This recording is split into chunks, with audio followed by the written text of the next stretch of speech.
भारत जोड़ो न्याय यात्रा के दौरान राहुल गांधी ने आरएसएस और बीजेपी पर बोला है हमला। बीजेपी आरएसएस लोगों को बांटने का काम कर रही है। मणिपुर हिंसा बीजेपी की बांटने की राजनीति का नतीजा थी, ये कहा राहुल गांधी ने। सुनिए।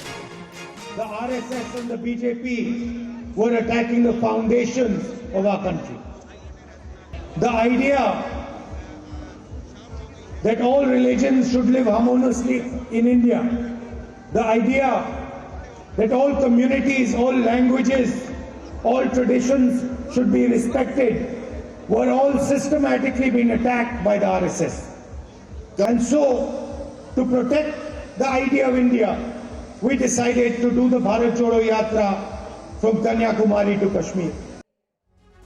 रामकृपाल जी इस वक्त हमारे साथ मौजूद हैं। रामकृपाल जी, सर्वधर्म समभाव ये तो आत्मा है हमारे देश की, लेकिन जब इसी की बात अपनी चुनावी सभाओं में राहुल गांधी करते हुए नजर आ रहे हैं, तो क्या आपको लग रहा है कि उसका उतना असर आने वाले वक्त में पड़ेगा? देखिए, रामचरितमानस आज तक एक भी राम नहीं पैदा कर सका, तो राहुल गांधी का जो भाषण है मैं उस पर नहीं जाता। एब्स्ट्रैक्ट बातें मैं नहीं करूंगा। अभी जो आप सीटों की बात कर रहे थे, मैं केवल एक चीज कह रहा हूं, आप ये देखिए कि इंडिया अलायंस कितनी सीटें पाएगा।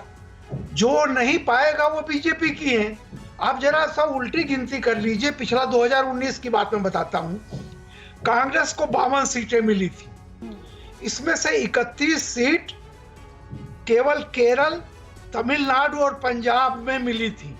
38 सीटों पर लड़े थे। कुल 31 सीटें ये 3 राज्यों से मिली थी।